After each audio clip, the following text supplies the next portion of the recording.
Pak Jeremy, ada batasan moral yang saat orang melangkahinya, mereka tidak pantas disebut manusia lagi. Saya duduk di sini di hadapan Bapak, tetapi tangan dan kaki saya masih gemetar karena kemarahan dan rasa jijik yang luar biasa.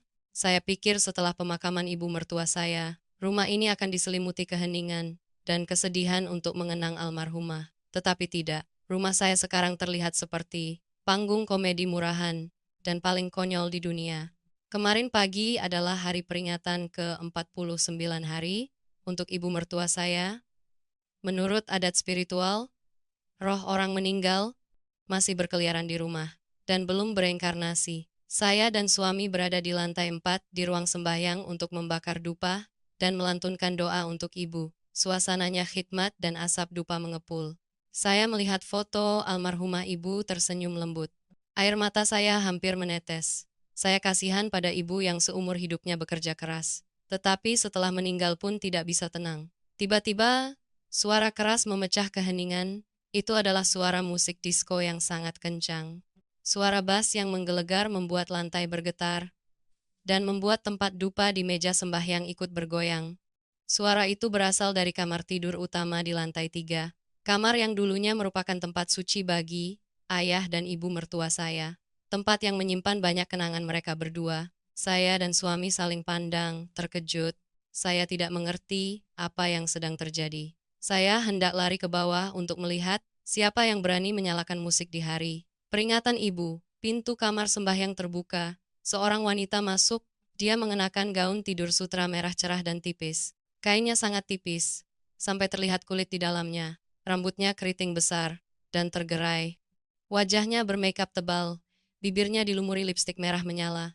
Di tangannya ada segelas anggur merah yang bergoyang-goyang. Dia masuk ke kamar sembahyang, yang merupakan tempat paling sakral. Di keluarga, dengan gaya berjalan yang meliuk-liuk dan sempoyongan, seperti orang yang mabuk anggur dan mabuk cinta, saya membeku. Saya tidak percaya pada mata saya. Ini rumah saya. Ini kamar sembahyang ibu mertua saya. Mengapa ada orang yang begitu konyol dan menjijikan muncul di sini? Siapa dia yang berani menerobos masuk ke sini dengan penampilan seperti wanita penghibur? Dia melihat foto ibu mertua saya, lalu menyeringai, sebuah senyum jijik dan angkuh.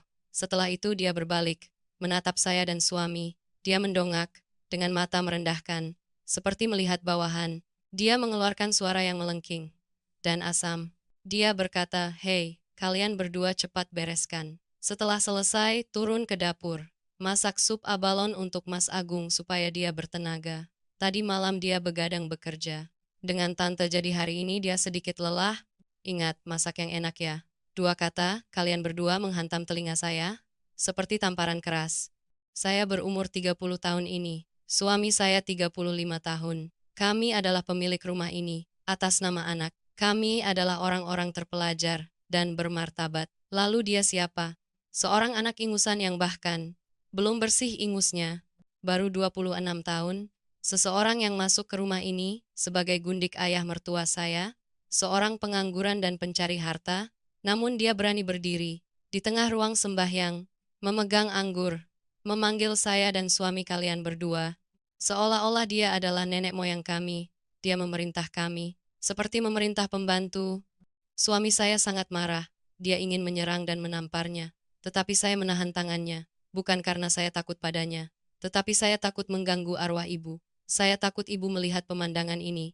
Ibu akan sedih dan tidak bisa bereinkarnasi. Saya menatapnya, dan menatap gelas anggur di tangannya. Saya merasa mual. Saya bertanya pada diri sendiri, ayah mertua saya, pria yang seumur hidupnya, serius dan bermartabat, mengapa dia bisa membawa sampah seperti ini ke rumah, tepat setelah istrinya meninggal kurang dari 50 hari.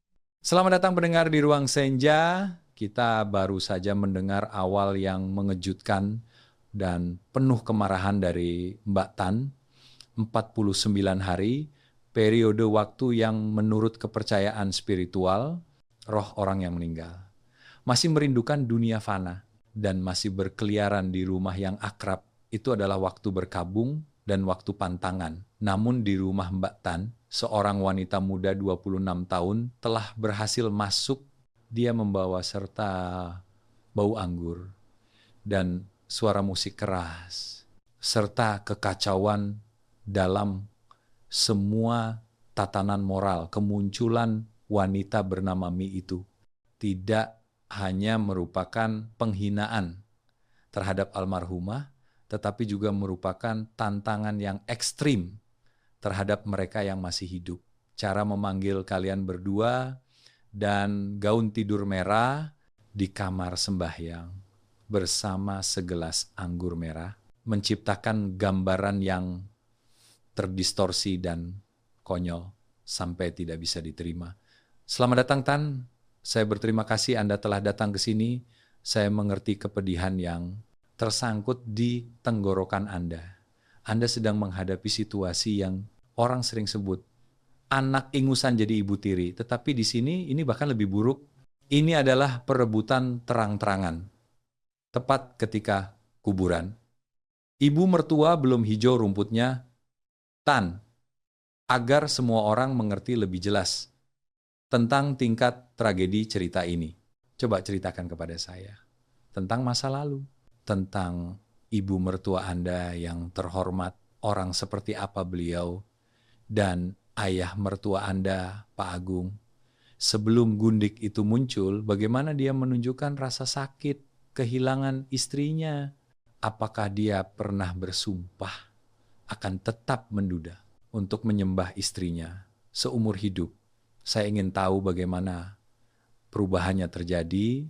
Ya, Pak Jeremy, membicarakan ibu mertua, saya merasa sangat sedih. Ibu mertua saya adalah wanita yang luar biasa. Dia adalah standar wanita Indonesia tradisional. Seumur hidupnya bekerja keras dan berkorban untuk suami, untuk anak. Dulu ayah mertua saya sangat miskin dan memulai dari nol. Ibulah yang berdagang kecil-kecilan dan menabung setiap sen untuk membiayai ayah sekolah, lalu membangun bisnis, villa 4 lantai di pinggir jalan ini. Setiap batu bata telah dibasahi keringat dan air mata ibu. Ibu hidup hemat untuk dirinya sendiri, tetapi bermurah hati kepada suami dan anak-anak. Apapun yang ayah suka, ibu akan turuti. Ayah ingin membeli mobil mewah atau bermain barang antik. Ibu akan mengangguk, meskipun dalam hati dia menyayangkan uangnya. Ibu berkata ayah telah bekerja keras, jadi biarkan ayah menikmati. Ayah mertua saya bernama Agung, tahun ini 65 tahun. Dia adalah orang yang pandai berbicara, dan di masyarakat dia sangat disukai. Di rumah, dia juga selalu menunjukkan diri sebagai suami yang mencintai istri dan menyayangi anak. 2 bulan lalu, ibu didiagnosis kanker stadium akhir. Penyakitnya berkembang terlalu cepat. Hanya sebulan kemudian, ibu meninggal. Selama sebulan ibu dirawat di rumah sakit. Hari-hari pemakaman ayah sangat terpukul. Dia menangis sedih. Dia memeluk peti mati ibu dan berteriak. Dia berkata, "Ibu, kamu tinggalkan aku. Bagaimana aku bisa hidup? Ibu pergi. Aku juga akan ikut. Supaya kita bisa bersama. Seumur hidupku hanya ada kamu." Dia bersumpah di hadapan arwah ibu dan di hadapan kerabat bahwa dia akan tetap menduda, menyembah istrinya, dan fokus pada bisnis, mendidik anak cucu. Dia juga berkata dia tidak akan pernah menikah lagi, karena tidak ada yang bisa menggantikan ibu. Saya dan suami sangat menyayangi ayah. Melihat ayah kurus kering dan rambutnya beruban, kami sangat sedih. Kami berunding untuk pindah dan tinggal bersama ayah, untuk merawat ayah, karena takut ayah kesepian. Lalu jatuh sakit, suami saya bahkan berkata, dia akan tidur bersama ayah selama beberapa bulan pertama, agar ayah tidak takut dan tidak merindukan ibu. Kami percaya pada air mata itu, kami percaya pada cinta. 40 tahun suami istri, tetapi Pak Jeremy, kami salah. Ternyata ayah saya adalah aktor yang hebat. Kesedihannya hanya berlangsung tepat 48 hari. Pada hari ke-49, dia berubah total. Selamat datang pendengar di Ruang Senja. Kita baru saja mendengar awal yang mengejutkan dan penuh kemarahan dari Mbak Tan. 49 hari, periode waktu yang menurut kepercayaan spiritual, roh orang yang meninggal masih merindukan dunia fana dan masih berkeliaran di rumah yang akrab. Itu adalah waktu berkabung dan waktu pantangan. Namun di rumah Mbak Tan, seorang wanita muda 26 tahun telah berhasil masuk. Dia membawa serta bau anggur. dan suara musik keras, serta kekacauan dalam. Semua tatanan moral, kemunculan wanita bernama Mi itu tidak hanya merupakan penghinaan terhadap almarhumah, tetapi juga merupakan tantangan yang ekstrim terhadap mereka yang masih hidup. Cara memanggil kalian berdua dan gaun tidur merah di kamar sembahyang bersama segelas anggur merah menciptakan gambaran yang terdistorsi dan konyol sampai tidak bisa diterima. Selamat datang, Tan. Saya berterima kasih Anda telah datang ke sini. Saya mengerti kepedihan yang tersangkut di tenggorokan Anda. Anda sedang menghadapi situasi yang orang sering sebut anak ingusan jadi ibu tiri. Tetapi di sini, ini bahkan lebih buruk. Ini adalah perebutan terang-terangan. Tepat ketika kuburan, ibu mertua belum hijau rumputnya. Tan, agar semua orang mengerti lebih jelas tentang tingkat tragedi cerita ini, coba ceritakan kepada saya tentang masa lalu, tentang ibu mertua Anda yang terhormat. Orang seperti apa beliau, dan ayah mertua Anda, Pak Agung, sebelum gundik itu muncul, bagaimana dia menunjukkan rasa sakit, kehilangan istrinya. Apakah dia pernah bersumpah akan tetap menduda untuk menyembah istrinya seumur hidup? Saya ingin tahu bagaimana perubahannya terjadi. Ya, Pak Jeremy. Hari itu saya dan suami bangun dari jam 3 pagi untuk menyiapkan hidangan dan buah-buahan. Semua kerabat dari pihak ibu dan ayah datang lengkap. Semua orang sedang duduk minum dan mengenang cerita masa lalu ibu. Dengan wajah sedih dan berduka, suasana di rumah sangat sunyi dan khidmat. Ayah saya pergi keluar sejak pagi. Dia bilang dia pergi menjemput guru doa yang hebat untuk memimpin upacara agar ibu bisa bereinkarnasi. Kami percaya kata-katanya dan terus mengurus logistik. Sekitar jam 9 pagi, mobil ayah berhenti di depan pintu. Pintu mobil terbuka. Ayah saya turun. Saya dan semua orang terkejut. Tidak ada yang mengenali Pak Agung yang kurus dan berduka dari beberapa hari yang lalu. Di depan kami adalah seorang pria yang rapi dan berkilau. Rambutnya dicat hitam pekat dan digel kaku. Dia mengenakan setelan kotak-kotak yang muda dan sepatu kulit yang mengkilap. Wajahnya cerah dan berseri-seri. Dia berjalan cepat dan tidak perlu dibimbing oleh siapapun. Kejutan terbesar ada di kursi penumpang. Ayah saya berkeliling membuka pintu mobil. Untuk seseorang turun, itu bukan guru doa, itu adalah Mi. Dia turun dari mobil seperti bintang film. Melangkah di karpet merah. Dia mengenakan gaun ketat berwarna merah muda pucat, pendek di atas lutut. Memamerkan kaki panjangnya sepenuhnya, bagian leher gaun dipotong rendah, memperlihatkan bagian dada yang putih mulus. Dia memakai kacamata hitam besar, menutupi setengah wajahnya. Tangannya membawa tas hayam berwarna oranye cerah. Kakinya mengenakan sepatu hak tinggi 10 cm. Mengentak-entak di lantai teras. Semua kerabat saya membeku. Beberapa bibi tua terkejut sampai menjatuhkan cangkir teh. Beberapa paman mengerutkan kening. Tidak ada yang mengerti apa yang sedang terjadi. Mengapa di hari peringatan ibu muncul seorang gadis yang berpakaian terbuka dan mencolok seperti ini? Ayah saya sama sekali tidak malu. Dia mendongak penuh bangga, lalu mengulurkan tangan agar Mi merangkulnya. Mi merengek, merangkul lengan ayah saya. Mereka berdua berjalan ke ruang tengah, di antara dua baris orang, yang berdiri seperti patung. Kekonyolan itu menghantam mata kami dengan menyakitkan. Seorang pria tua 65 tahun, berjalan di samping. Seorang gadis 26 tahun. Mereka tidak terlihat seperti ayah dan anak, tetapi seperti sepasang kekasih yang sedang pergi ke pesta. Ayah saya menuntun Mi ke tengah ruang tamu. Dia mengumumkan dengan lantang, di hadapan seluruh keluarga besar. Keluarga, hari ini adalah upacara peringatan untuk almarhumah. Saya juga ingin mengumumkan kabar gembira agar semua orang ikut berbagi. Ibu anak-anak meninggal, itu adalah nasib singkat, tetapi yang hidup harus tetap hidup. Saya yakin di alam sana, ibu anak-anak juga ingin saya bahagia di usia tua. Tidak ingin saya sendirian dan kesepian. Ini Mi. Mi akan menjadi orang yang menggantikan ibu, merawat saya. Di sisa hidup saya, Mi masih muda dan polos, tetapi dia orangnya jujur dan belak-belakan. Saya dan Mi cocok sekali. Saya berharap seluruh keluarga membuka hati menerima Mi sebagai anggota resmi keluarga. Seluruh kerabat diam. Keheningan yang menakutkan menyelimuti rumah. Lalu bisikan mulai muncul. Para paman dan bibi saling pandang dengan cemas. Ada yang menggeleng, lalu menghela napas. Ada yang menyeringai, tersenyum jijik. Mereka tidak berani berbicara langsung kepada Pak Agung karena menghormatinya sebagai tuan rumah dan orang terkaya di keluarga, tetapi mata mereka saat melihat Mi penuh dengan penghinaan dan rasa jijik. Lalu Mi melepaskan kacamata hitamnya. Dia melihat sekeliling dengan wajah acuh tak acuh. Dia sama sekali tidak menyapa orang tua di keluarga. Dia menganggap semua orang seperti udara. Dia berkata kepada ayah saya, "Mas, saya mau membakar satu batang dupa untuk almarhumah ya. Saya harus menyapa kakak dulu, supaya sesuai etika." Ayah saya mengangguk cepat. "Ya, masuklah. Dia pasti juga ingin bertemu denganmu."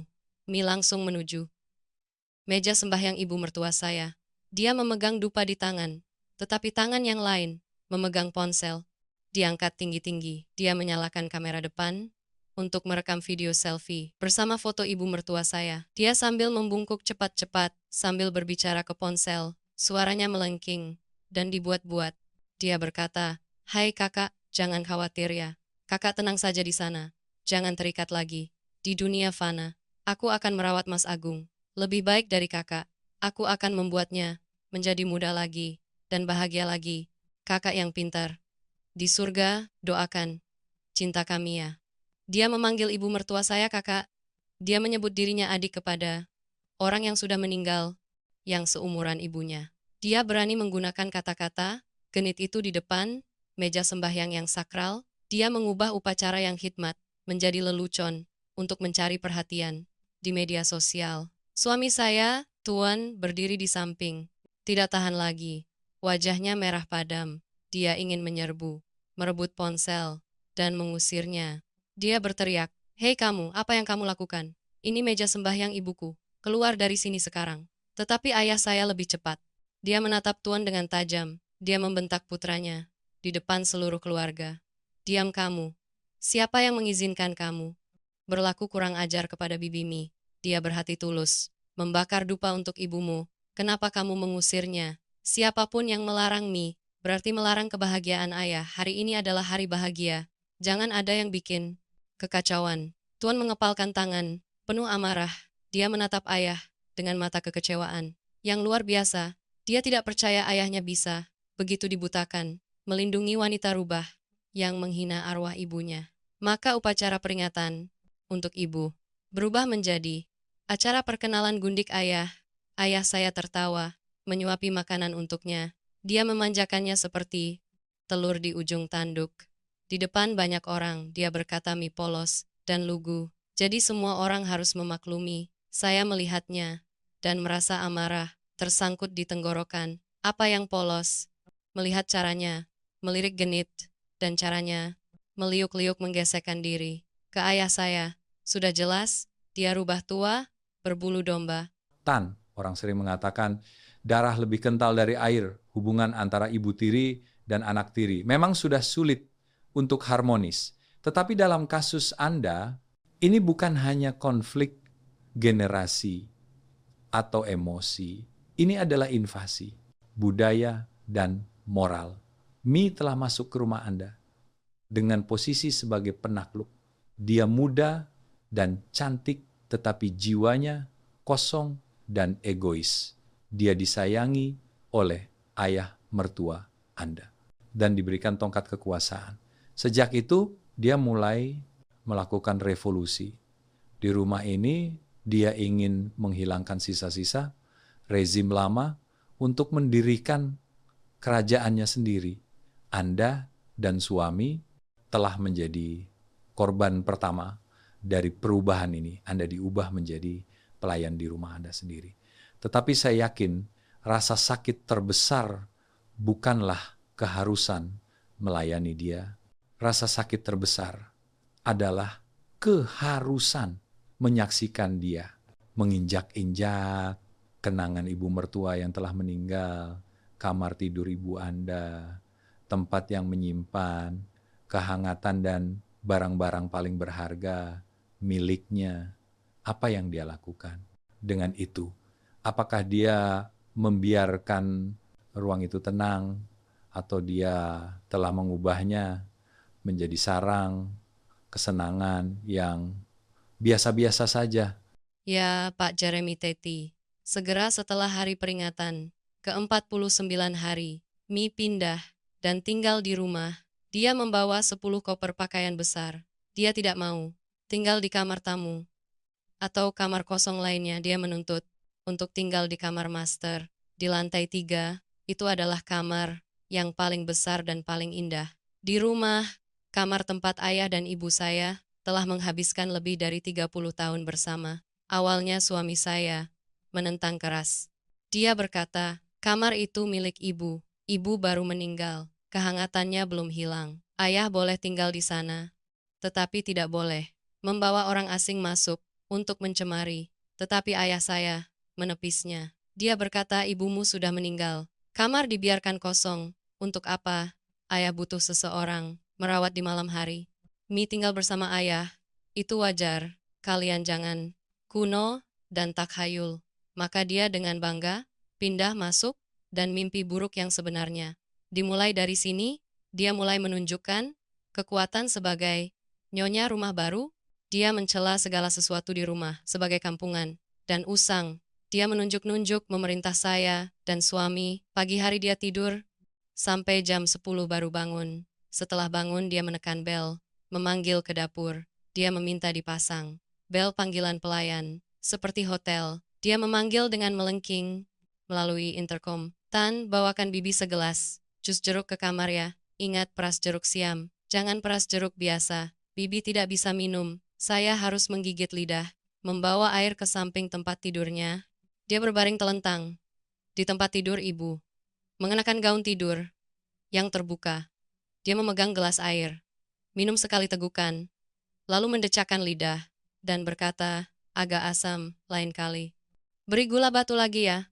Suami saya disuruh melakukan pekerjaan kecil, seperti sopir pribadi. Dia berkata, Tuan, bawa mobil keluar, antar bibi pergi. Manikur, Tuan, bibi lupa tas, di salon spa, kamu tolong ambilkan.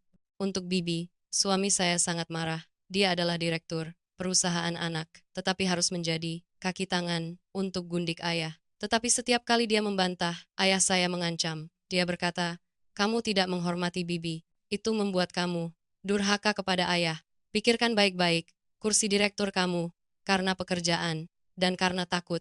Kepada ayah, saya dan suami, terpaksa menelan rasa malu dan melayaninya. Tetapi puncak dari kekejaman adalah akhir pekan lalu. Hari itu saya pulang kerja. Lebih awal, saya melihat di depan rumah ada truk sampah yang sedang parkir. Beberapa kuli panggul sedang membawa karung-karung besar dari dalam rumah saya ke truk sampah. Saya melihat sudut baju panjang velvet ungu menjulur keluar dari karung. Hati saya mencelos, itu adalah baju panjang yang paling disukai ibu. Ibu memakainya pada pernikahan saya dan hari raya penting. Saya bergegas masuk. Saya melihat Mi sedang berdiri di tengah kamar tidur, lantai 3, dan mengarahkan orang-orang untuk bersih-bersih. Kamar ibu saya telah diubah total. Lemari sembahyang kecil yang sering ibu bakar dupa telah dibongkar. Lukisan sulaman tangan ibu dibuang sembarangan di lantai. Dan yang paling penting adalah lemari pakaian. Semua pakaian dan perhiasan ibu telah ditarik keluar oleh dia dan dimasukkan ke dalam karung sampah. Saya berteriak, apa yang kamu lakukan? Siapa yang mengizinkan kamu membuang barang-barang ibu saya? Mi berbalik. Dia menatap saya dengan mata jijik. Dia berkata, oh Anda sudah pulang ya? Saya sedang membersihkan kamar. Agar lebih lega, barang orang mati ditinggalkan di kamar. Anginnya buruk sekali. Saya tidur. Kepala saya terus terasa dingin. Lagi pula, lemari pakaian ini terlalu sempit. Saya harus membuang beberapa barang lama untuk membuat ruang, menggantung barang-barang bermerek yang baru saya beli. Saya mendengarnya, darah mengalir ke otak, saya menyerbu, merebut karung. Dari tangan kuli panggul, saya memeluk tumpukan pakaian ibu, aroma ibu Masih melekat di sana, namun wanita rubah ini berani menyebutnya sampah dan angin buruk. Saya berteriak memanggil ayah. Ayah, ayah turun ke sini. Lihat dia merusak rumah ini. Ayah saya keluar dari kamar mandi. Dia mengenakan handuk di pinggang. Wajahnya merah padam. Dia melihat saya, memeluk pakaian sambil menangis. Dia mengerutkan kening, merasa tidak senang. Dia membentak, apa yang kamu lakukan? Membuat keributan. Mi benar, orang mati. Ya sudah mati, menyimpan beberapa pakaian usang. Untuk apa? Membuat rumah sesak. Bakar saja, atau buang saja, supaya dia bereinkarnasi. Saya terkejut menatap ayah, suami yang pernah bersumpah setia kepada ibu, kini mengucapkan kata-kata yang begitu tidak setia. Saya menangis terisak-isak. Saya berkata, tapi ini kenangan ibu. Ayah tidak menyayangi ibu. Biarkan saya menyimpannya. Mengapa ayah membiarkan dia membuangnya ke truk sampah? Ayah saya menepisnya. Dia berkata, menyimpannya. Untuk apa? Nanti hantu menempel di tubuhmu. Rumah ini butuh energi positif, butuh kesegaran. Mi datang ke sini, membawa kehidupan baru. Bagi ayah, kamu jangan membawa kesuraman ibumu untuk menakut-nakuti ayah. Biarkan Mi bersih-bersih, sesuai keinginannya. Ini kamarnya. Mi berdiri di samping, tersenyum penuh kemenangan. Dia berkata, tuh, Anda dengar. Mas Agung bilang apa? Anda bawa saja tumpukan sampah ini ke kamar Anda untuk Anda tangisi. Kamar ini mulai sekarang adalah wilayah saya. Saya suka melakukan apapun. Itu hak saya. Saya tidak berdaya. Saya memeluk tumpukan pakaian ibu, berlari ke kamar saya. Saya lari sambil menangis. Saya merasa sangat bersalah kepada ibu. Ibu-ibu yang pintar. Di surga kembalilah ke sini. Lihat suami ibu, memperlakukan ibu bagaimana. Setelah hari itu, kamar ibu menghilang total, digantikan oleh kamar yang penuh warna-warni, aroma uang, dan aroma nafsu. Dia menggantung, penuh foto-foto. Dia berbikini, yang diperbesar. Dia menata berjejer, penuh parfum, dan tas-tas. Dia mengubah tempat istirahat orang tua menjadi sarang wanita simpanan. Setiap kali saya melewati kamar itu, hati saya sakit lagi.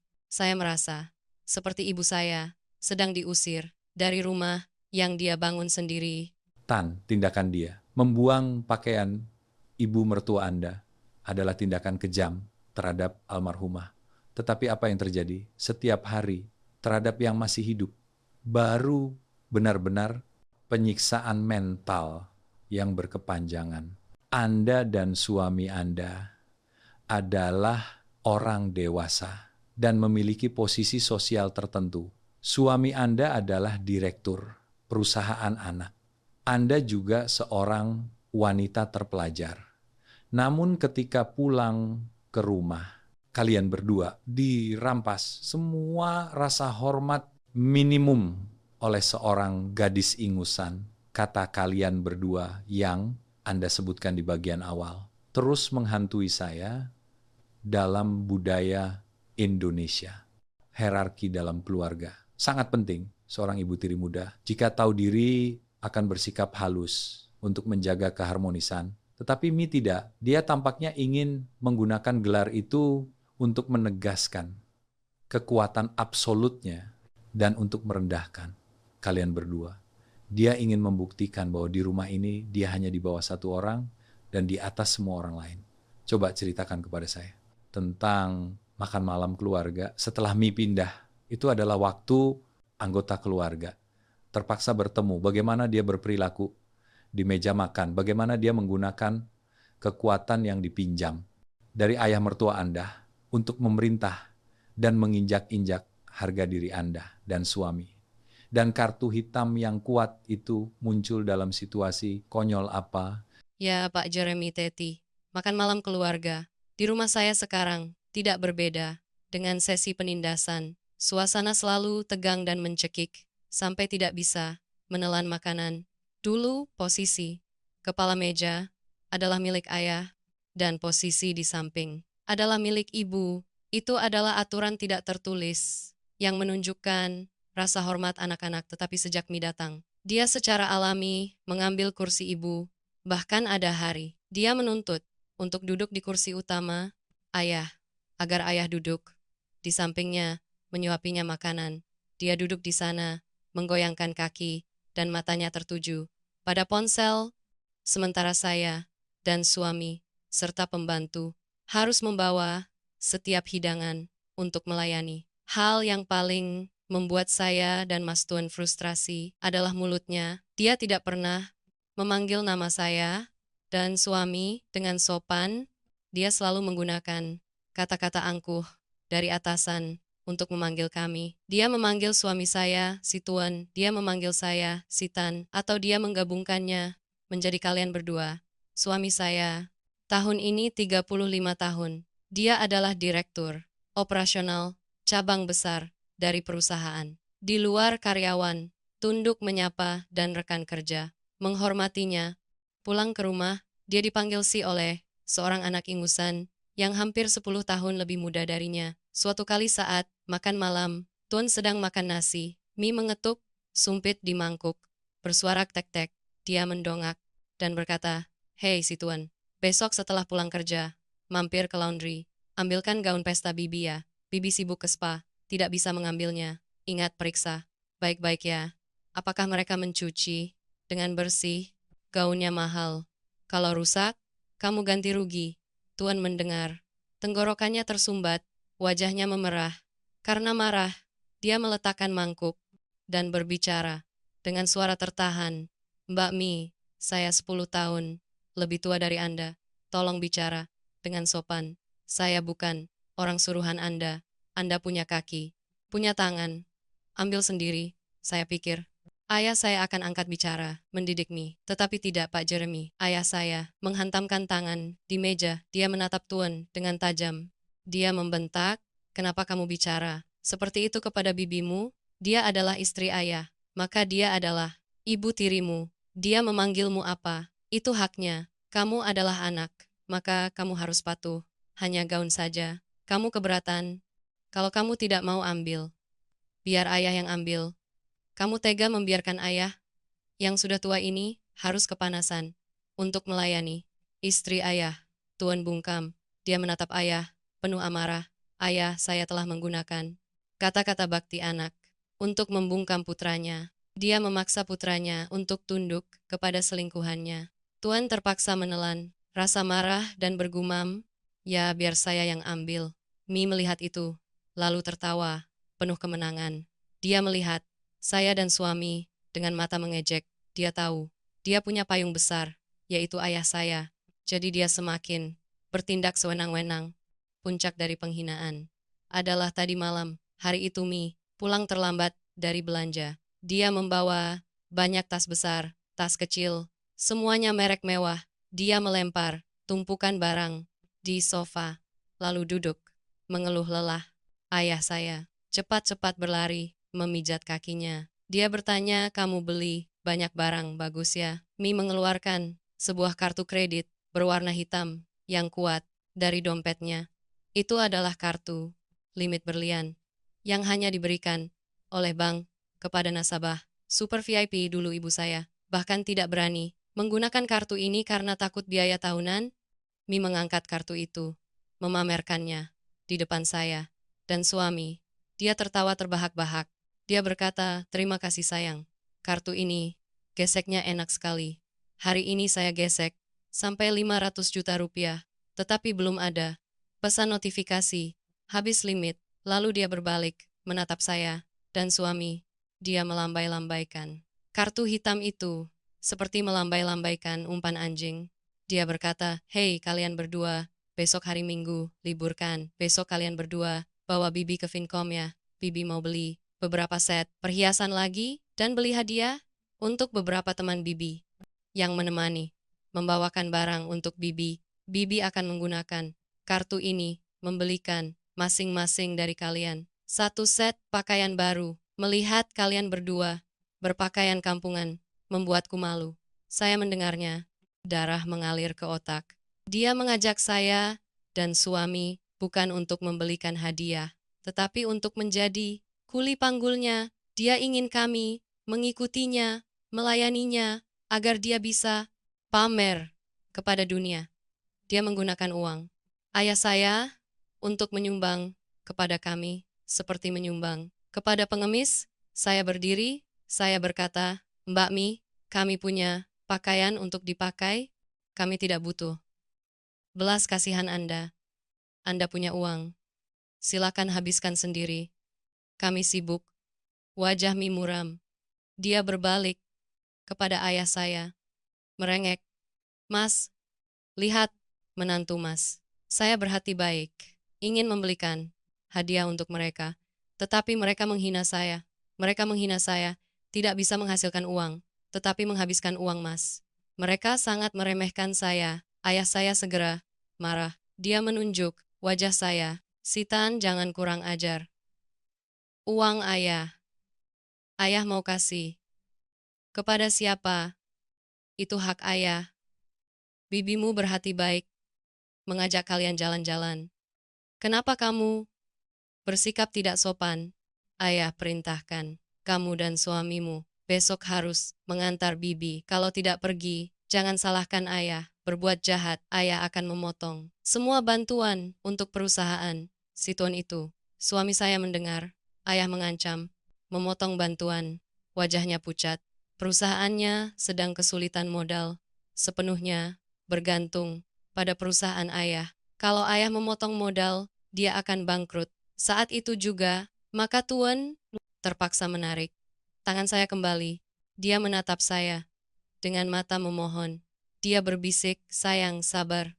Sabar sebentar, agar masalahnya tenang.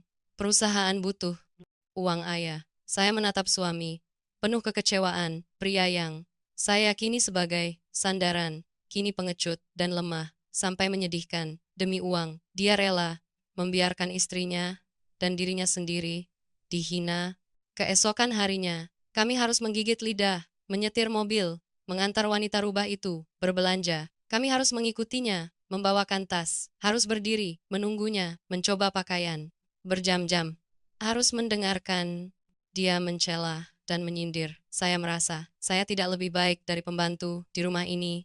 Tan, kartu hitam, yang kuat itu, yang Mi pegang di tangan. Meskipun limitnya besar, tetapi itu tetap hanya uang saku dibandingkan kekayaan yang telah dibangun oleh ayah dan ibu Anda. Seumur hidup, seseorang yang ambisius dan berhati jahat seperti Mi pasti tidak akan berhenti pada berbelanja pakaian atau perhiasan. Dia mengerti kecantikan akan memudar dan kasih sayang Pak Agung juga akan meredup. Dia butuh jaminan yang lebih pasti untuk masa depannya. Jaminan dengan teks tertulis dan hak kepemilikan yang sah dan tempat penyimpanan kekuatan yang sebenarnya di rumah ini bukanlah dompet ayahanda, tetapi brankas yang terletak di kamar tidur master. Tempat itu menyimpan uang tunai, emas, mata uang asing, dan yang paling penting adalah sertifikat hak milik. Properti berharga dulu ibu Anda adalah satu-satunya yang memegang kata sandi. Tetapi sekarang setelah ibu meninggal dan kamar itu telah direbut oleh Mi, nasib brankas itu sedang di ujung tanduk. Coba ceritakan kepada saya tentang perkembangan selanjutnya. Bagaimana Anda menemukan konspirasi, perebutan harta miliknya? Apakah dia membujuk Pak Agung untuk mengubah kata sandi? Brankas. Dan yang lebih mengerikan adalah masalah alih nama villa. Taktik apa yang dia gunakan untuk membuat pria yang cerdik di dunia bisnis seperti ayah Anda secara sukarela menyerahkan bisnisnya kepadanya. Pak Jeremy, Anda benar sekali. Mi tidak bodoh untuk hanya menghabiskan uang. Sehari-hari, dia merencanakan jangka panjang dengan sangat hati-hati. Setelah insiden belanja yang dipaksakan itu, dia mulai berulah. Dia tidak mau jalan-jalan lagi. Dia menghabiskan sepanjang hari terkurung di kamar dengan ayah saya.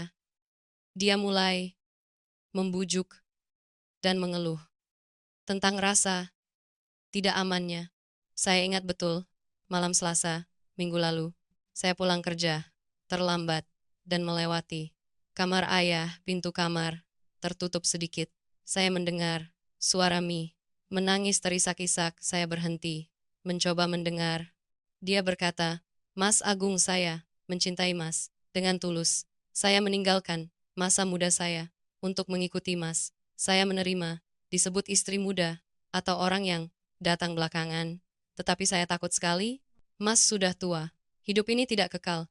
Jika suatu hari Mas meninggal dunia, anak-anak Mas akan mengusir saya ke jalanan. Saat itu, bagaimana saya harus hidup? Saya tidak punya status, saya tidak punya harta, saya tidak punya apa-apa. Ayah saya cepat-cepat menghibur. Dia berkata, jangan bicara. Begitu sayang, ayah masih sehat, ayah akan hidup untuk melindungi kamu. Siapapun yang berani mengusirmu, ayah akan mengusirnya. Mi masih menangis. Dia berkata, kata-kata akan hilang, diterbangkan angin.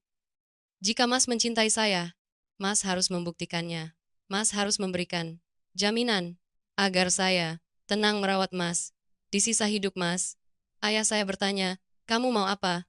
Apapun, ayah akan turuti. Dia berhenti menangis. Saat itu juga, dia berkata, saya ingin Mas mengubah kata sandi, brankas.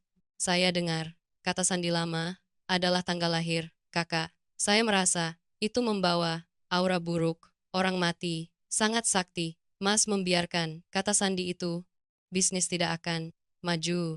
Lagi pula saya adalah istri Mas, maka saya harus memegang kunci untuk membantu Mas mengurus. Jika Mas memberikan kata sandi untuk saya kelola, baru saya percaya. Mas menganggap saya keluarga. Saya berdiri di luar pintu, punggung saya dingin. Dia berani menuntut, mengubah kata sandi, brankas, kata sandi tanggal lahir ibu adalah kenangan yang sakral, yang ayah saya pernah bersumpah tidak akan pernah mengubahnya.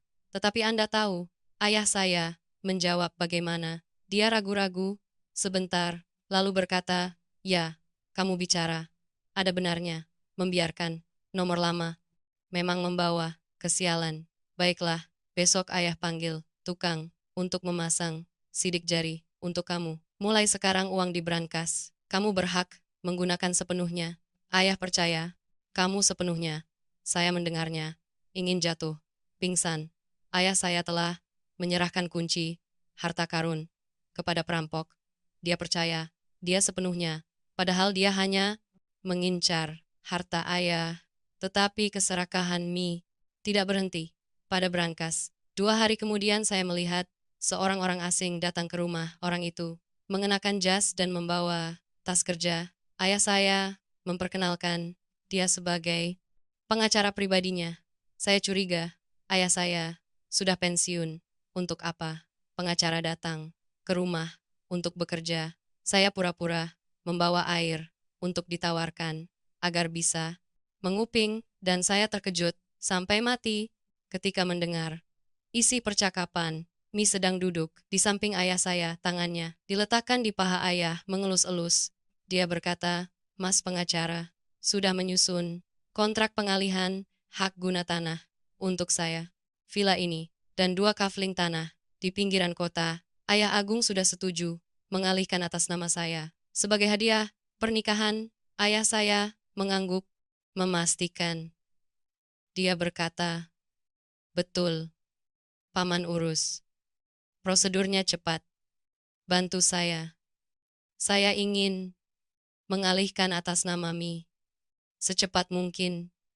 Dia sudah menderita banyak. Saya ingin mengganti kerugian untuk dia. Ini adalah harta pribadi saya. Saya ingin memberikannya kepada siapa? Itu hak saya. Saya menjatuhkan nampan air ke lantai. Suara gelas pecah, berkeping-keping, membuat semua orang terkejut. Saya menatap ayah saya dengan tatapan kosong. Saya tidak percaya. Rumah ini adalah keringat dan air mata. Ibu saya, belum 100 hari, meninggal. Ayah saya sudah berniat mengalihkan atas nama gundiknya. Dia berniat mengusir anak cucu ke jalanan untuk membawa wanita rubah ini menjadi nyonya rumah. Saya berteriak, ayah, ayah gila ya, rumah ini milik ibu, ibu baru meninggal, ayah berani memberikannya kepada wanita simpanan. Ayah masih punya hati nurani. Tidak, Mi langsung berdiri, dia menunjuk wajah saya. Diam kamu, rumah ini atas nama Mas Agung, ibumu meninggal. Maka haknya habis, Mas Agung memberikannya kepada saya. Itu sah, kamu adalah menantu. Kamu punya hak apa untuk ikut campur? Kamu takut kehilangan bagian warisan, makanya kamu mengamukkan.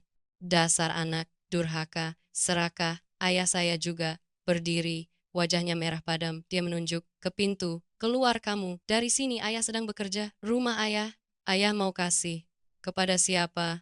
Itu hak ayah.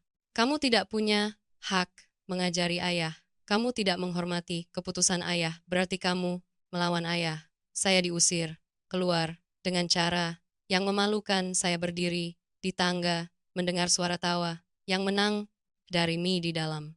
Dia telah mencapai tujuannya. Dia akan menelan seluruh harta keluarga saya. Saya takut luar biasa kalau dia sudah mengalihkan atas namanya. Dia akan mengusir saya dan suami ke jalanan. Saat itu juga Situasi telah menjadi sangat berbahaya. Pak Agung telah dimanipulasi sampai kehilangan semua akal sehat. Dia tidak bisa lagi membedakan mana yang benar, mana yang salah.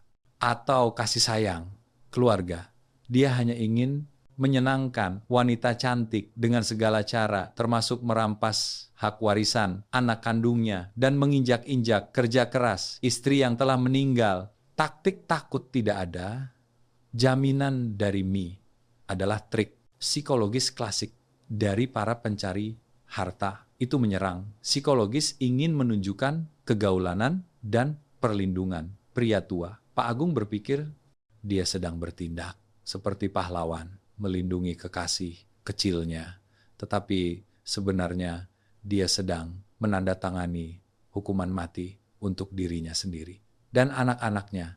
Jika villa ini dialihkan, maka Anda dan suami kehilangan segalanya. Dan yang lebih menyakitkan adalah arwah. Ibu Anda tidak akan lagi punya tempat tinggal di rumah yang dia bangun sendiri. Anda telah diusir keluar. Tetapi Anda tidak bisa berdiri diam melihat bisnis ibu dirampas dengan terang-terangan. Anda perlu bertindak. Suami Anda di mana? Mas Tuan ada di mana? Saat situasi berbahaya ini, dia adalah putra tunggal, pewaris sah. Dia punya hak dan punya tanggung jawab untuk angkat bicara, mencegah ayahnya. Apakah Anda memberitahu suami tentang hal ini? Dan bagaimana reaksi Tuan ketika tahu ayah berniat mengalihkan rumah kepada ibu tiri? Apakah dia berani berdiri melawan ayah untuk melindungi harta keluarga? Atau dia masih lemah, ketakutan? saya segera lari mencari suami. Mas Tuan ada di perusahaan. Saya menelepon, memintanya pulang segera. Saya menceritakan seluruh situasi kepadanya. Mas Tuan mendengar, wajahnya pucat, tidak berdarah. Dia juga terkejut. Dia tahu ayah terobsesi dengan Mi, tetapi tidak menyangka ayah begitu gila sampai tingkat ini. Rumah ini bernilai ratusan miliar rupiah. Jika hilang, kami tidak akan punya apa-apa lagi. Tuan bergegas pulang. Kami berdua menyerbu ke kamar kerja ayah. Sekarang pengacara sudah pergi, tinggal ayah dan Mi sedang duduk minum anggur, merayakan. Tuan menepis gelas anggur dari tangan Mi. Dia berlutut di kaki ayah. Dia menangis, memohon, ayah saya mohon, ayah jangan lakukan itu. Rumah ini milik ibu. Ibu seumur hidup bekerja keras, baru punya. Ayah mengalihkannya kepada wanita itu. Ayah mengkhianati ibu. Ayah membunuh kami. Kami adalah anak kandung. Ayah tidak menyayangi kami. malah menyayangi. Orang luar, ayah saya, menatap Tuan. Dengan dingin, dia sama sekali tidak tergerak. Dia berkata, ayah menyayangi kalian, makanya ayah membiayai hidup kalian selama bertahun-tahun. Kalian sudah besar, tetapi tidak bisa mandiri, hanya mengincar harta ayah dan ibu. Ayah sangat kecewa pada kalian. Mi datang kepada ayah. Saat ayah paling kesepian, dia pantas menerima apa yang ayah berikan. Kalian, kalau pintar, cari uang sendiri. Jangan harap memecah belah cinta ayah. Mi berdiri di samping, menambahkan minyak ke api. Dia mencibir. Tuh, Mas lihat, saya sudah bilang kan, anak Mas hanya mencintai harta Mas, bukan mencintai Mas. Melihat Mas memberi saya sedikit hadiah, mereka langsung melompat seperti lintah. Mereka takut saya merebut bagian mereka. Mas harus tegas. Kalau Mas lemah, nanti kalau Mas sakit, mereka akan meninggalkan Mas sampai mati. Kata-kata Mi seperti racun disuntikkan langsung ke otak ayah saya. Dia berdiri langsung. Dia menampar Tuan sangat keras sampai pipinya panas.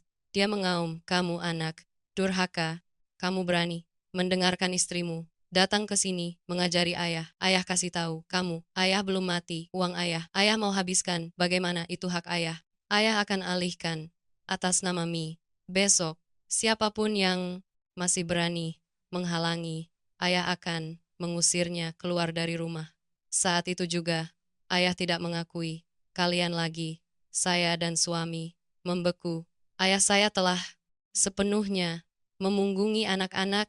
Dia menganggap kami musuh, orang-orang serakah yang sedang memperebutkan makanan kekasihnya. Dia rela tidak mengakui putra tunggalnya untuk melindungi gundiknya. Perang ini tidak seimbang, Pak Jeremy Teti. Kami tidak punya kekuatan, kami tidak punya suara, kami hanya punya rasa marah dan ketidakberdayaan. Besok dia akan menandatangani surat pengalihan. Kami akan kehilangan rumah, sungguh.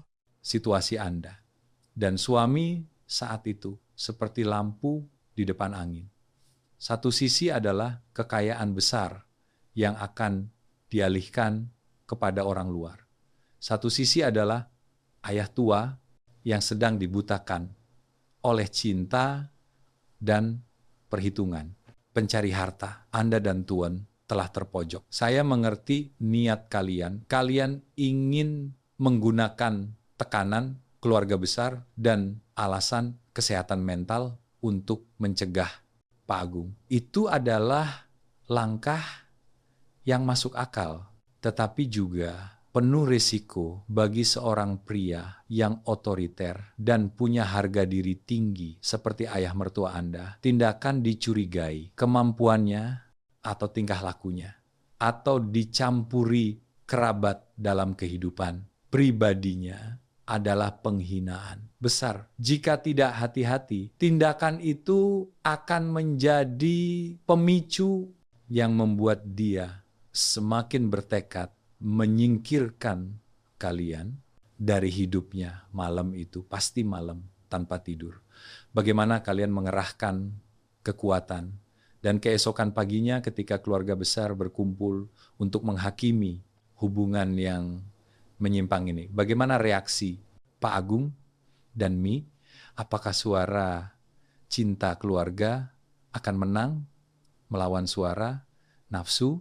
Pak Jeremy Teti, malam itu, saya dan suami menelepon semua paman dan bibi yang punya suara di keluarga kami menjelaskan seluruh masalah dan memohon semua orang datang menasehati. Ayah, semua orang yang mendengar merasa marah.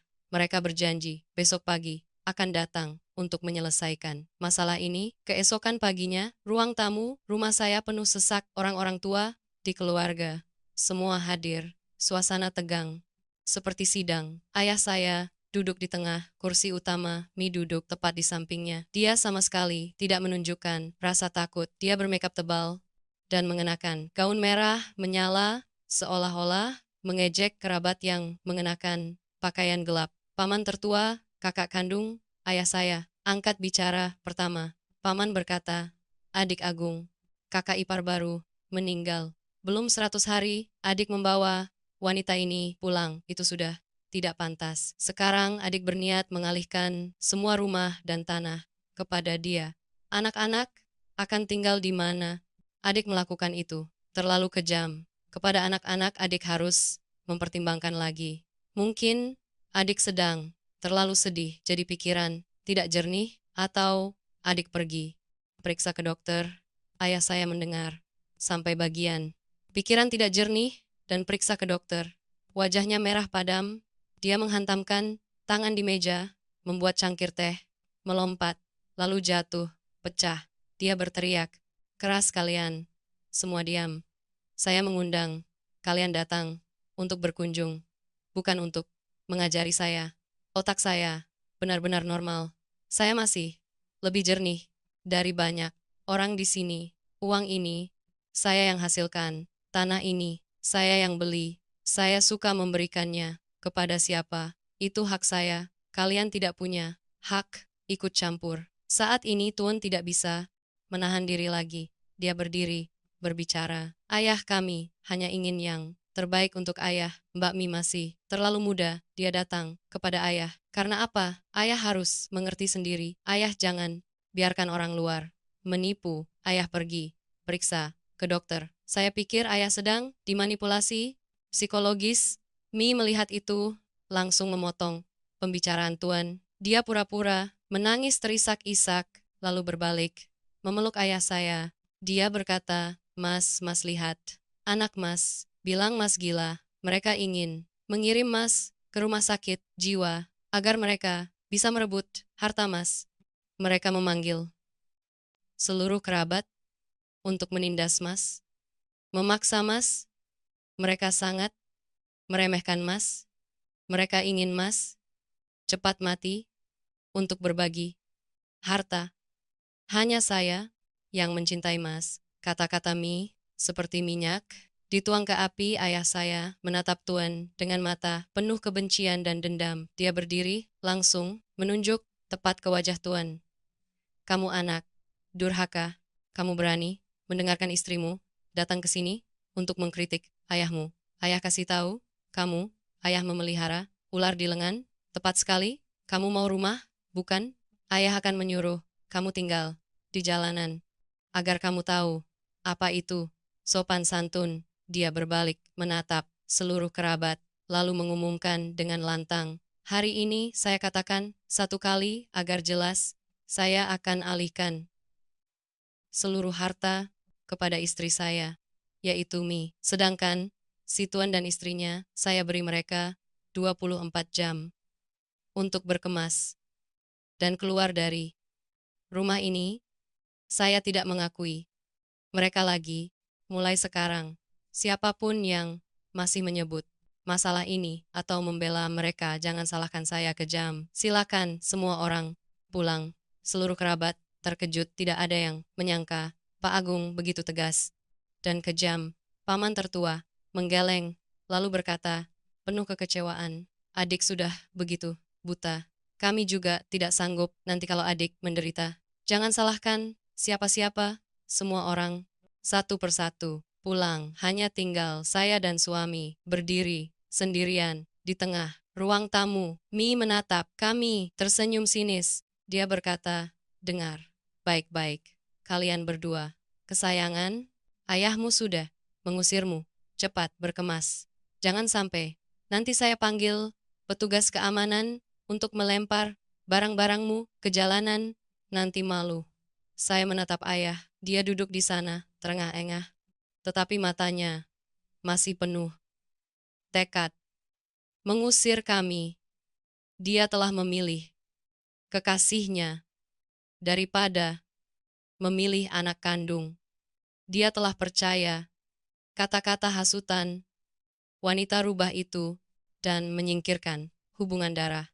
Saya menarik tangan Tuan. Saya berkata, sudahlah Mas, ayo kita pergi. Rumah ini tidak ada tempat lagi untuk kita. Ibu sudah tidak ada. Rumah ini hanyalah raga tanpa jiwa. Ayahanda telah melakukan langkah yang salah fatal. Dia telah mengisolasi dirinya sendiri dari semua orang yang paling dia cintai untuk mengejar ilusi kebahagiaan. Harga diri, pria tua, ditambah provokasi. Orang jahat telah membuat dia menjadi buta. Dia menganggap perhatian semua orang adalah perlawanan dan menganggap keserakahan kekasihnya adalah cinta yang tulus. Perintah pengusiran telah dikeluarkan. Anda dan Tuan secara resmi menjadi orang tanpa rumah, pergi dengan tangan kosong.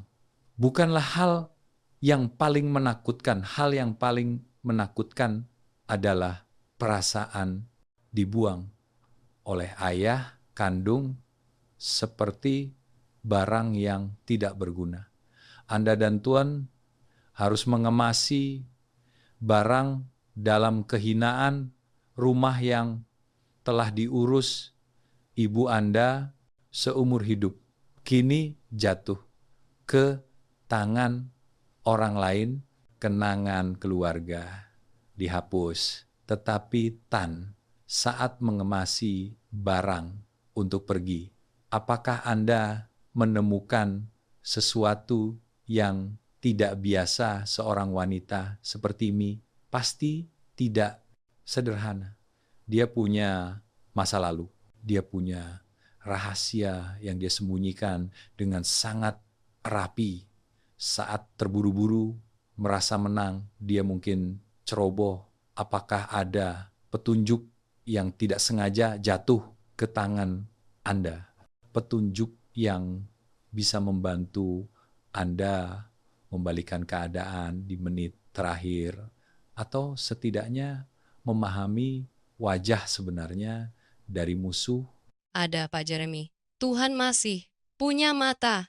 Saat saya masuk ke kamar ibu untuk mengumpulkan beberapa foto sembahyang yang saya sembunyikan hari sebelumnya karena Mi telah membuang semua barang ibu. Tetapi ada beberapa yang tersisa.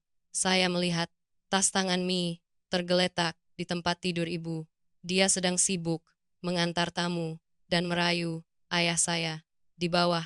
Jadi dia tidak memperhatikan tas itu. Terbuka resletingnya, setumpuk dokumen medis menjulur keluar. Saya penasaran, menariknya keluar untuk dilihat.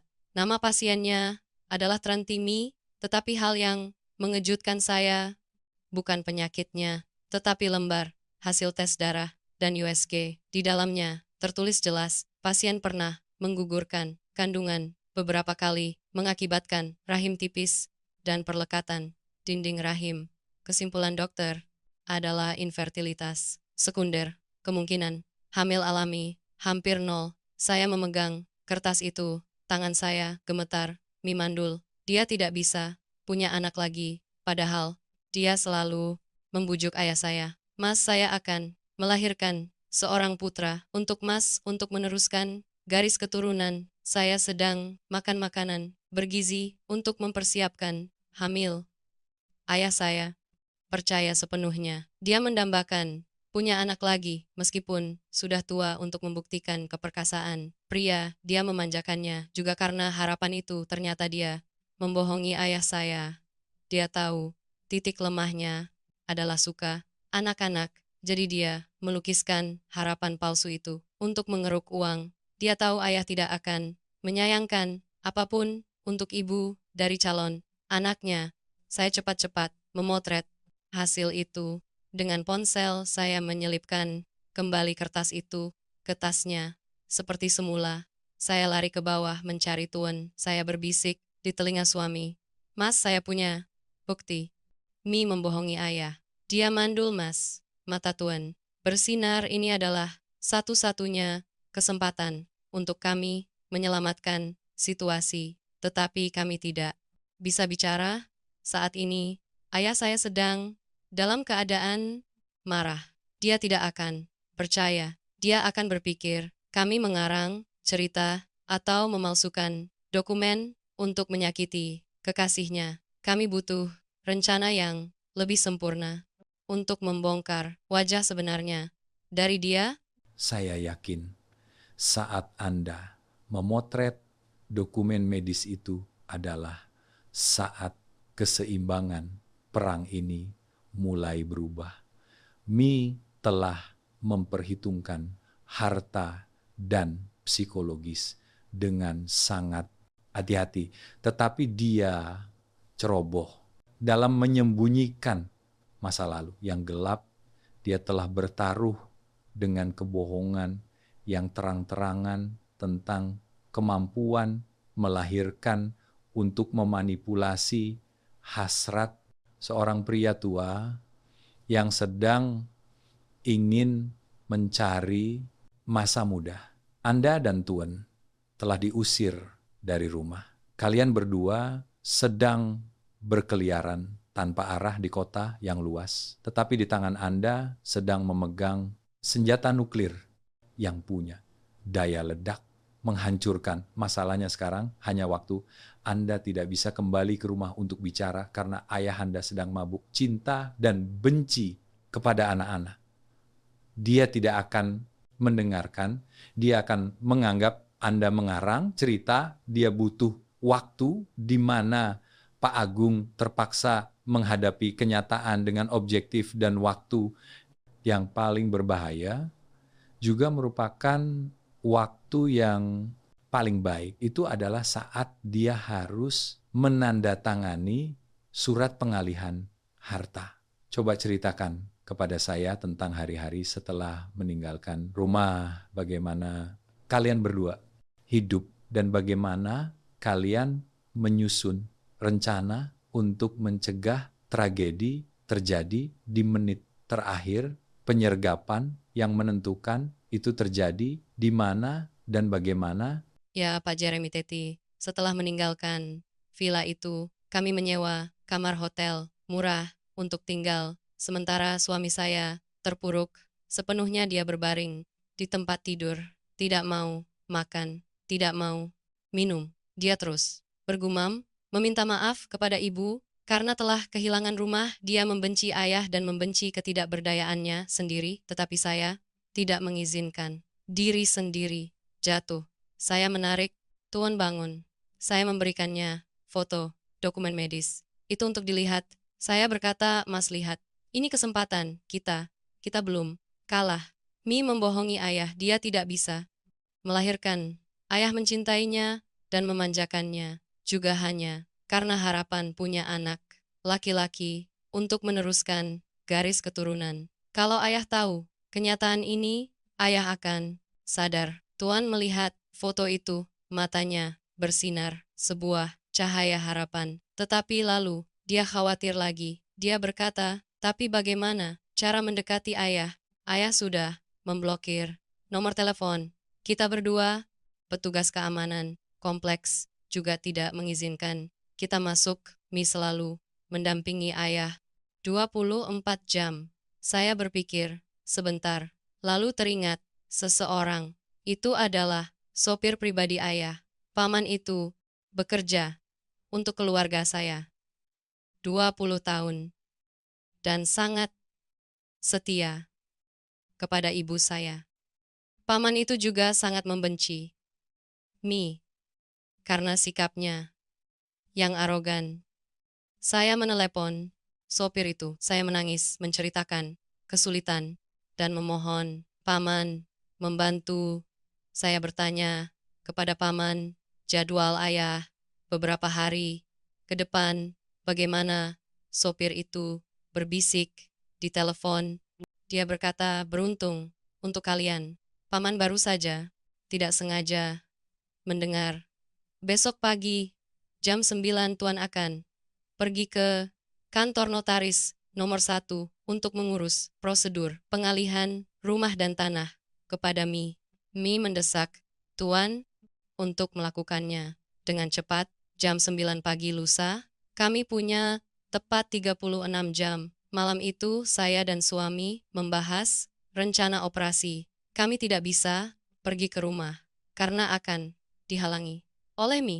Kami harus menyergap ayah tepat di pintu kantor notaris. Saat itu, dia akan pergi sendiri atau pergi bersama Mi, tetapi di tempat umum, dia harus menjaga harga diri dan terpaksa mendengarkan keesokan harinya. berlalu sangat lambat.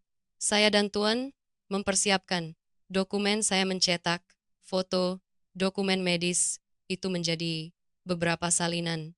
Saya juga pergi dengan hati-hati ke rumah sakit tempat Mi periksa untuk memverifikasi informasi meskipun mereka tidak memberikan dokumen pasien tetapi melalui sikap canggung perawat saat saya membaca nama Mi, saya tahu dokumen itu pasti asli. Pagi yang menentukan kami datang ke kantor notaris dari jam 7 pagi untuk menyergap. Kami duduk di kedai kopi di seberang mata tidak lepas dari pintu masuk tepat jam 9 kurang 15 menit.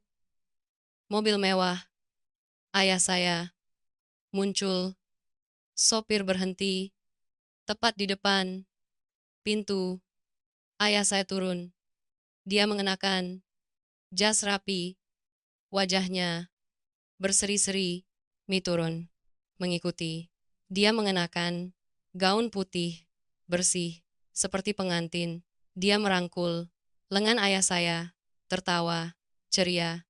Dia sedang bermimpi tentang momen memegang sertifikat hak milik atas namanya. Ketika mereka berdua baru saja melangkah naik tangga, kami berdua menyerbu keluar. Tuan berlari ke depan ayah. Dia merentangkan tangan menghalangi jalan.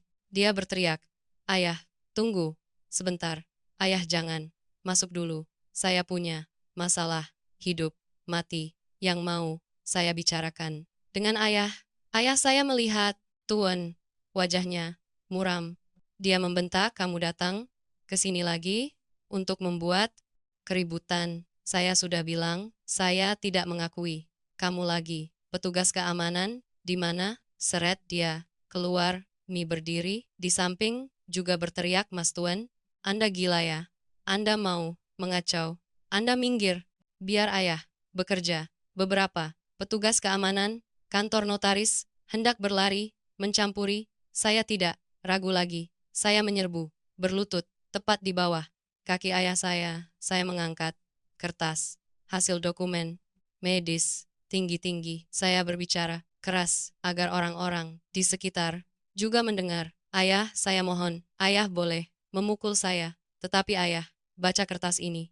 1 menit saja setelah ayah selesai membaca, ayah mau menandatangani apapun. Saya tidak akan menghalangi lagi. Ini adalah kenyataan tentang calon anak penerus yang ayah sedang harapkan. Ayah saya berhenti. Dia melihat kertas di tangan saya. Dia melihat baris tulisan rumah sakit, bersalin, dan nama. Trentimi, rasa penasaran, dan obsesi tentang anak-anak membuat dia ragu-ragu. Mi melihat kertas itu, wajahnya berubah warna. Saat itu juga dia pucat, seperti ayam disembelih. Dia menyerbu, berniat merebut kertas itu. Dia berteriak, "Jangan percaya. Dia, Mas. Dia memalsukannya. Dia mau memecah belah kita. Mas, jangan baca, cepat masuk.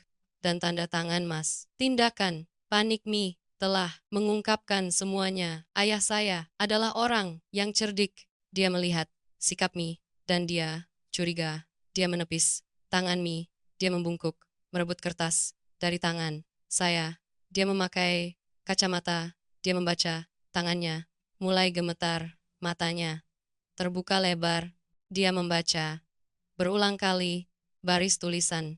Kesimpulan infertilitas sekunder, perlekatan dinding rahim total, tidak ada kemungkinan hamil alami. Dia mendongak, menatap Mi.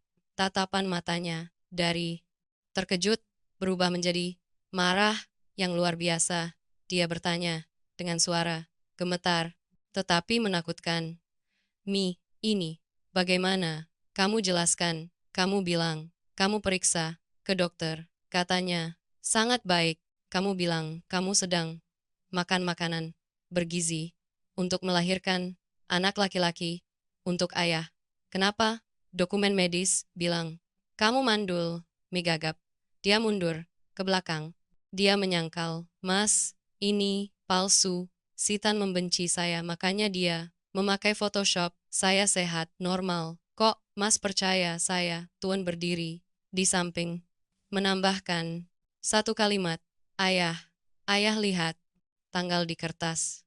Baru 2 minggu lalu, saat itu, dia periksa, sendirian, ayah bisa menghubungi rumah sakit. Saat ini juga, untuk memverifikasi ayah pikir, kenapa dia menyembunyikan hal ini, dan terus mendesak. Ayah mengalihkan rumah, dia mau menipu ayah mengambil harta, lalu lari, ayah sadar, kembali ayah. Ayah saya memegang kertas, itu meremasnya di tangan. Dia menatap Mi dengan tatapan kosong. Dia teringat kata-kata manis dari dia. Mas, saya mau melahirkan satu tim sepak bola untuk Mas. Mas, anak kita akan pintar seperti Mas. Semua itu kebohongan. Dia menyerang titik lemah terbesar ayah, yaitu hasrat kekal abadi, garis keturunan. Dia menipu ayah dengan pukulan yang menyakitkan. Dia menganggap ayah sebagai orang tua yang pikun, mendambakan anak untuk mencari keuntungan. Di tengah keramaian, ayah saya melayangkan tamparan yang sangat keras ke wajah Mi. Plak, Mi jatuh, tersungkur ke tanah, kacamata hitamnya terlempar jauh. Ayah saya mengaum, dasar wanita jahat, kamu berani membohongi saya, kamu berani membuat garis keturunan keluarga saya menjadi lelucon. Saya melayani kamu seperti ratu. Saya mengusir anak saya karena kamu, namun kamu menusuk saya dari belakang seperti ini. Mi memeluk wajahnya, menangis, memohon, tetapi ayah saya tidak mendengar lagi. Harga diri seorang pria sukses yang ditipu, cinta dan ditipu uang membuat dia gila. Dia berbalik, berbicara kepada sopir, pulang, pulang sekarang, saya harus mengusir wanita ini dari rumah, saya harus mengambil kembali semua yang telah saya berikan kepadanya. Selesai bicara, dia berbalik, berjalan langsung ke mobil. Dia tidak melihat saya dan suami sama sekali, tetapi saya tahu dia sudah sadar. Gaya jalannya tidak lagi berwibawa seperti saat datang dia berjalan terhuyung-huyung, tua dan kesepian. Dia telah menyadari kesalahan yang mengerikan. Mi merangkak, bangun, berniat mengejar mobil. Tetapi Tuan telah menghalangi. Tuan berkata, Anda sudah cukup. Permainan sudah berakhir. Anda pikirkan baik-baik dan pergi. Sebelum ayah saya memanggil polisi, saya dan suami berdiri, menatap mobil ayah melaju. Kami bernapas lega. Villa itu telah diselamatkan, tetapi hati saya masih berat. Ayah saya harus membayar harga yang terlalu mahal untuk pelajaran ini. Kerusakan harga dirinya akan menjadi bekas luka yang tidak akan pernah sembuh. Itu adalah pembalikan keadaan yang spektakuler dan dramatis. Anda telah menyerang titik lemah Mi dan menyerang rasa sakit yang paling tersembunyi. Pak Agung mencintai Mi bukan hanya karena kecantikan. Dia mencintai ilusi, kebangkitan.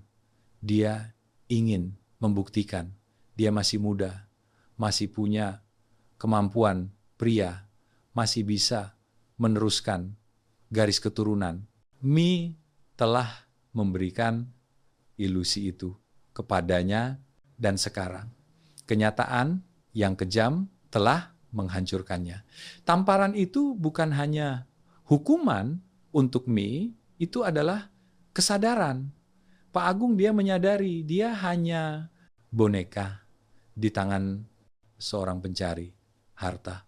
Dia menyadari dia telah kejam kepada anak-anak dan tidak berterima kasih kepada istri yang telah meninggal hanya karena satu kebohongan, kehancuran. Pak Agung, saat ini bukan tentang harta, tetapi tentang semangat. Dia telah kehilangan semua kepercayaan pada cinta dan manusia. Dia kembali ke rumah yang luas dengan kesepian yang absolut, tetapi Mi telah terbongkar dia pasti akan diusir. Tetapi apakah dia mau pergi dengan tangan kosong, barang-barang mewah, kartu hitam, dan semua harta kecil yang telah diberikan Pak Agung kepadanya sebelumnya? Apakah dia membawa semuanya? Dan yang lebih penting adalah hubungan antara ayah mertua dan menantu, ayah dan anak. Setelah insiden ini, apakah Pak Agung akan memaafkan kalian dan memanggil kalian kembali, atau dia karena terlalu malu dan harga diri, terluka, terus menutup hatinya, hidup sendirian dalam penyesalan apa yang akan kalian dan Tuhan lakukan. Selanjutnya, apakah kalian berencana kembali ke rumah itu, atau kalian akan membiarkan ayah punya waktu sendirian untuk merenung? Pak Jeremy Teti, setelah meninggalkan kantor notaris, saya dan suami naik taksi, langsung pulang. Kami tahu kemarahan ayah akan sangat mengerikan, dan kami perlu berada di sana untuk menyelesaikan konsekuensinya.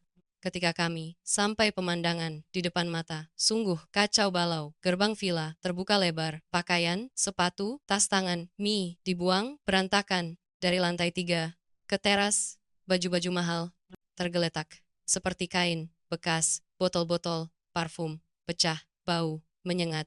Di dalam rumah, suara ayah mengaum, bergema. Dia sedang menghancurkan. Dia menghancurkan semua yang berkaitan dengan mie. Dia menghancurkan televisi yang sering mereka tonton bersama. Dia merobek semua foto yang dipasang di dinding. Dia seperti binatang yang terluka, sedang melampiaskan kemarahan kepada barang-barang. Pembantu rumah tangga ketakutan, bersembunyi di dapur, tidak berani keluar. Saya dan suami masuk melihat ayah sedang duduk terengah-engah di sofa. Tangannya memegang botol anggur. Minum dengan cepat. Matanya merah, penuh urat darah, yang menakutkan. Melihat kami masuk, dia tidak membentak lagi. Dia menatap Tuan, lalu menatap saya. Tatapan matanya menunduk. Ini pertama kalinya saya melihat ayah saya malu. Dia tidak berani menatap mata menantunya. Keangkuhan dan wibawa yang dulu telah hilang. Hanya tersisa citra seorang pria tua yang kesepian dan menyedihkan. Dia menunjuk ke halaman dan berkata dengan suara serak, "Bakar. Semua itu kalian bawa, bensin, bakar semua, tumpukan sampah miliknya, jangan tinggalkan satu pun di rumah ayah. Ayah melarang kalian menyebut namanya, siapapun yang menyebutnya. Ayah usir Tuan cepat-cepat pergi ke halaman, mengumpulkan barang-barang mie." Dia menyalakan api, membakarnya sampai habis. Api berkobar, membakar gaun-gaun, genit, barang-barang mewah yang sia-sia. Bau hangus tercium seperti bau pembebasan. Saya berdiri, menatap api. Hati saya merasa ringan, tetapi juga penuh kepahitan. Saat itu juga mie muncul. Dia naik taksi, mengejar, pulang ke sini. Dia berniat masuk, mengambil sisa perhiasan dan uang tunai yang dia sembunyikan di brankas. Dia tahu, kata Sandi, sidik jari. Tetapi ketika dia melihat tumpukan barangnya sedang terbakar, dia berteriak, histeris. Dia menyerbu, berniat memadamkan api untuk menyelamatkan beberapa tas mereknya. Tuan menghalanginya. Tuan berkata, "Anda pergi saja. Ayah saya tidak mau melihat wajah Anda lagi." Mi berteriak, "Kembalikan uang saya. Kembalikan perhiasan saya. Kerja keras saya melayani orang tua itu selama beberapa bulan. Kalian tidak boleh merampas dengan terang-terangan." Ayah saya keluar dari dalam rumah. Dia memegang tongkat golf di tangan. Dia menunjuk tepat ke wajah Mi. Dia membentak, "Kamu masih berani menuntut uang. Kamu membohongi saya. Kamu membohongi saya. Kamu hamil anak laki-laki. Kamu membohongi saya. Mengalihkan rumah. Saya belum menuntut kamu di penjara karena penipuan. Itu sudah keberuntungan. Untuk kamu, kamu pergi. Sekarang, sebelum saya memukul kepalamu sampai hancur. Saya anggap saja, saya mengeluarkan uang untuk bermain wanita penghibur kelas atas. Pergi, keganasan. Ayah saya membuat mie, ketakutan. Dia tahu, dia tidak punya jalan lagi untuk mengeruk uang. Dia mundur, dia menatap ayah saya dengan mata penuh kebencian. Dia mendesis, dasar orang tua. Brengsek, kamu pikir kamu hebat, kamu juga hanya pria tua yang haus nafsu. Saya melayani kamu, saya merasa jijik sampai ke ubun-ubun. Kamu peluk saja tumpukan uangmu. Sampai mati, tidak ada yang menyayangi kamu. Selesai bicara, dia berbalik. Lalu dia lari keluar dari kehidupan keluarga saya dengan tangan kosong dan kehinaan yang ekstrem. Dia telah mempertaruhkan masa muda dan kehormatan ke dalam taruhan ini, dan dia telah kalah total. Setelah Mi pergi, ayah saya berbalik masuk ke rumah. Dia naik ke lantai 3, dia masuk ke kamar tidur. Master, tempat yang dulunya adalah sarang cinta orang tua dan kemudian menjadi sarang iblis, ayah, dan Mi. Dia menutup pintu, dia tinggal di sana selama 3 hari, 3 malam. Dia tidak makan, tidak minum, dia tidak mengizinkan siapapun masuk. Sampai hari keempat, saya takut ayah mati kelaparan. Jadi saya berani membuka pintu masuk kamar itu. Gelap gulita, tirai tertutup rapat. Ayah saya duduk berjongkok di sudut tempat tidur. Tangannya memeluk foto sembahyang ibu saya, foto yang pernah dibuang. Mi, saya telah mengambilnya dan menyimpannya. Kemarin, saya diam-diam meletakkannya kembali di kamar untuk ayah. Ayah saya sedang menangis. Dia menangis tanpa suara, bahunya bergetar melihat saya. Dan dia tidak mengusir. Dia mendongak, wajahnya penuh cekungan, janggutnya tidak dicukur. Dia berbisik, Tan, ayah salah, ayah bersalah kepada ibumu, ayah bersalah kepada kalian. Ayah adalah orang tua yang pikun dan jahat. Ibumu meninggal, tidak bisa memejamkan mata karena ayah. Saya mendengar ayah bicara, air mata. Saya menetes, saya berlutut di sampingnya. Saya tidak menyalahkan lagi, saya hanya merasa kasihan seorang pria yang seumur hidupnya jaya di akhir hidupnya terjatuh. Karena 1 menit kelemahan harga yang harus dia bayar terlalu mahal, kesendirian dan penyesalan ini akan menghantuinya sampai mati. Saya berkata, ayah, masalah sudah berlalu. Ayah makan bubur sedikit, ibu yang sakti, dia akan memaafkan. Ayah, kami juga memaafkan. Ayah, ayah harus hidup untuk melihat cucu-cucu nanti. Dia mengangguk, makan semangkuk bubur yang saya suapi. Dia makan dalam air mata. Sejak hari itu, ayah saya berubah total. Dia tidak lagi mengecat rambut, tidak lagi merawat diri. Dia membiarkan rambutnya beruban secara alami. Dia juga tidak lagi bergaul dengan teman-teman. Dia menghabiskan sebagian besar waktu di rumah, merawat meja sembahyang ibu, dan bermain tanaman hias. Dia menyerahkan seluruh kekuasaan mengelola perusahaan kepada Tuan. Dia berkata, ayah lelah, ayah mau beristirahat. Kalian berdua, lakukan apapun yang kalian lakukan. Jaga baik-baik bisnis ibu, itu sudah cukup. Dia juga mengalihkan sertifikat hak milik villa itu kepada saya dan suami. Dia berkata, ayah sudah tua, mati tidak bisa membawa apa-apa ayah berikan kepada kalian, agar kalian tenang hidup. Kehidupan keluarga saya perlahan kembali normal, tetapi bekas luka masih ada. Setiap kali makan malam, suasana masih sunyi. Ayah saya jarang bicara. Dia sering melihat ke kursi kosong tempat ibu dulu duduk dan menghela napas. Saya dan suami memperlakukan ayah dengan rasa hormat, tetapi masih ada Jarak yang tidak terlihat.